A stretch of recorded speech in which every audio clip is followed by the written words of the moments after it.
तो एक बड़ी कमी तो महसूस हो रही है, लेकिन उस कमी को हम लोग इनके जो इनसे जो मिला है भारतीय जनता पार्टी बिहार प्रदेश को, वो अभी चुनाव में उसका भरपूर वह काम आएगा। इस पर जल्द इनको स्वस्थ करेंगे और शीघ्र ही यह अपनी पार्टी और जनसेवा में शीघ्र ही वापस होंगे। लेकिन हमने कहा है कि बिल्कुल पॉजिटिव रहने की चीज़ है। अब पहले वाली स्थिति नहीं है इस मामले में भी। डायग्नोसिस होने के बाद इलाज ठीक से होने पर 10 साल, 15 साल, 20 साल आदमी पॉजिटिव रहता है और हर कुछ ठीक रहता है। नमस्कार, आप देख रहे हैं दर्श न्यूज। मैं हूं दिव्यांशु। चुनावी मौसम में बिहार बीजेपी को बड़ा झटका लगा है सुशील मोदी के रूप में। जी हां, बिहार के पूर्व डिप्टी सीएम और वरिष्ठ भाजपा नेता सुशील कुमार मोदी को कैंसर हो गया है। बीमारी से जूझ रहे सुशील मोदी इलाज की वजह से लोकसभा चुनाव में प्रचार नहीं करेंगे। दिल्ली एम्स में जांच के बाद सुशील मोदी बुधवार की शाम पटना पहुंचे। जैसे ही पटना पहुंचे तो नेताओं का उनसे मिलने का दौर शुरू हो गया है। कई नेता पहुंचे सुशील मोदी से मिलने, उनका हालचाल जानने, उन्हें देखने के लिए। ऐसे में आज बीजेपी के केंद्रीय मंत्री नित्यानंद राय, बीजेपी के कद्दावर नेता हैं नित्यानंद राय, पूर्व में बीजेपी के प्रदेश अध्यक्ष भी रह चुके हैं, वो और आरएलएम के अध्यक्ष उपेंद्र कुशवाहा आज सुशील मोदी से हालचाल लेने पहुंचे।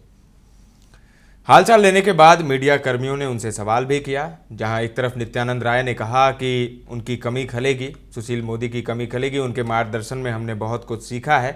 वहीं उपेंद्र कुशवाहा ने कहा, जांच पर जोर दिया, उनके इलाज पर जोर दिया। उपेंद्र कुशवाहा ने कहा कि मैंने देखा है कई लोगों को जो डायग्नोस्टिक करा के इलाज कराकर 15-20 साल रहते हैं आराम से, तो चिंता की कोई बात नहीं है। मैंने उन्हें कहा है कि चिंता नहीं करें, सब कुछ ठीक होगा। दोनों का बयान आपको सुनाते हैं, नित्यानंद राय का और उसके बाद उपेंद्र कुशवाहा का। ठीक है, इस बार उनको शीघ्र ही फिर सामाजिक सेवा में वापस करेंगे। ईश्वर, तो चुनाव का समय ऐसे में बड़े नेता का तबीयत खराब हो जाना कितना असर भी पड़ेगा क्या चुनाव? देखिए, हमारे बिहार के सबसे बड़े नेता हैं और स्वाभाविक है कि कुछ समय के लिए अस्वस्थ हुए हैं। निश्चित रूप से जो अभी चुनाव के समय ही नहीं, कभी भी इनका जो योगदान, इनकी सूझ, इनकी बूझ, इनकी योजना, इनकी कार्य योजना जो होती थी, यह भारतीय जनता पार्टी को ऊंचाई पर ले भी गई है। और जो यह अभी अस्वस्थ हैं, तो निश्चित रूप से इनकी का जो मार्गदर्शन अभी तक प्राप्त हुआ है बिहार प्रदेश को, उसके आधार पर हम बिहार में इनकी कमी को दूर तो नहीं कर सकते हैं, अखड़ भी रहा है। और हम सब मर्माहत है, सारे भारतीय जनता पार्टी के कार्यकर्ता सुशील जी के मार्गदर्शन में, विद्यार्थी परिषद से बहुत सारे लोग निकल कर हम लोग भी काम किए हैं। तो एक बड़ी कमी तो महसूस हो रही है, लेकिन उस कमी को हम लोग इनके जो इनसे जो मिला है भारतीय जनता पार्टी बिहार प्रदेश को, वो अभी चुनाव में उसका भरपूर वह काम आएगा। इस पर जल्द इनको स्वस्थ करेंगे और शीघ्र ही यह अपनी पार्टी और जनसेवा में शीघ्र ही वापस होंगे। मुलाकात करने आए थे, तबीयत के बारे में तो सब लोगों को मालूम है, जानकारी उन्होंने खुद ही दी है। लेकिन हमने कहा है कि बिल्कुल पॉजिटिव रहने की चीज़ है। अब पहले वाली स्थिति नहीं है इस मामले में भी। डायग्नोसिस होने के बाद इलाज ठीक से होने पर 10 साल, 15 साल, 20 साल आदमी पॉजिटिव रहता है और हर कुछ ठीक रहता है। तो हमने उनसे भी कहा है कि बिल्कुल चिंता मत कीजिए, पॉजिटिव रहिए और लाखों करोड़ों लोगों की शुभकामना आपके साथ है। और वाकई सच में हम तो देख रहे हैं, कई लोग जिनको हम जान रहे हैं वो 10 साल, 15 साल, 20 साल से भी इलाज करा रहे हैं और स्वस्थ चल रहे हैं। इसलिए कोई चिंता की बात नहीं। चुनाव के समय चुनाव के बाद नहीं कर रहे सर?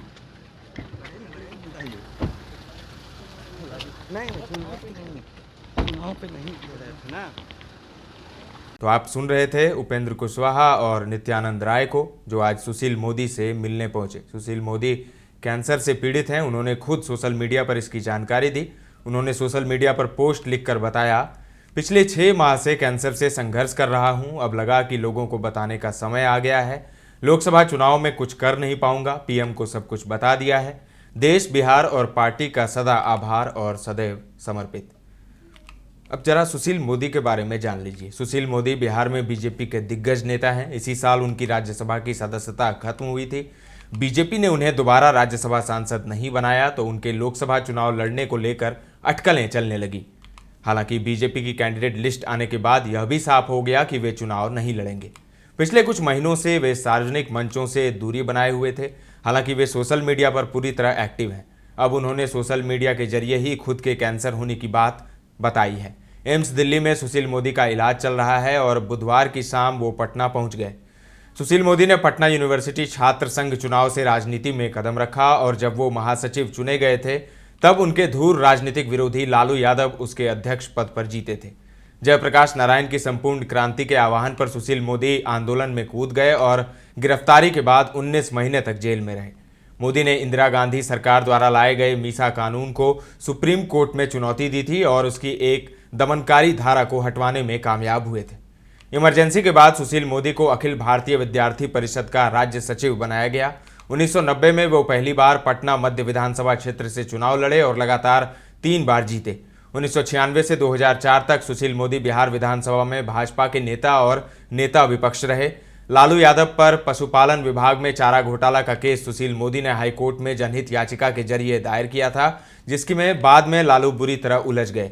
2004 में सुशील मोदी पहली बार संसद पहुंचे जब भागलपुर लोकसभा सीट से वो लड़े और जीते।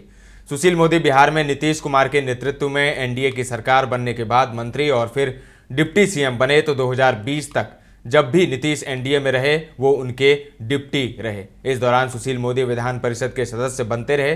2020 में सुशील मोदी को भाजपा ने बिहार से हटाकर राज्यसभा भेज दिया। कभी लालकृष्ण आडवाणी के करीबी रहे सुशील मोदी की केंद्र सरकार में मंत्री बनने की अटकलें कई बार लगीं, लेकिन मौका नहीं मिला।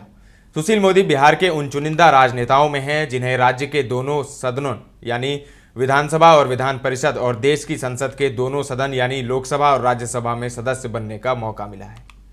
तो सुशील मोदी कैंसर से पीड़ित हैं, इलाज करवा रहे हैं और जो चुनाव आ रहा है लोकसभा चुनाव, उसमें वो नहीं दिखेंगे चुनाव प्रचार करते हुए। तो बीजेपी के लिए एक बड़ा झटका है और तमाम जो एनडीए के घटक दल के नेता हैं और बीजेपी के तमाम नेता उनसे मिलने पहुंच रहे हैं, उनका हालचाल ले रहे हैं।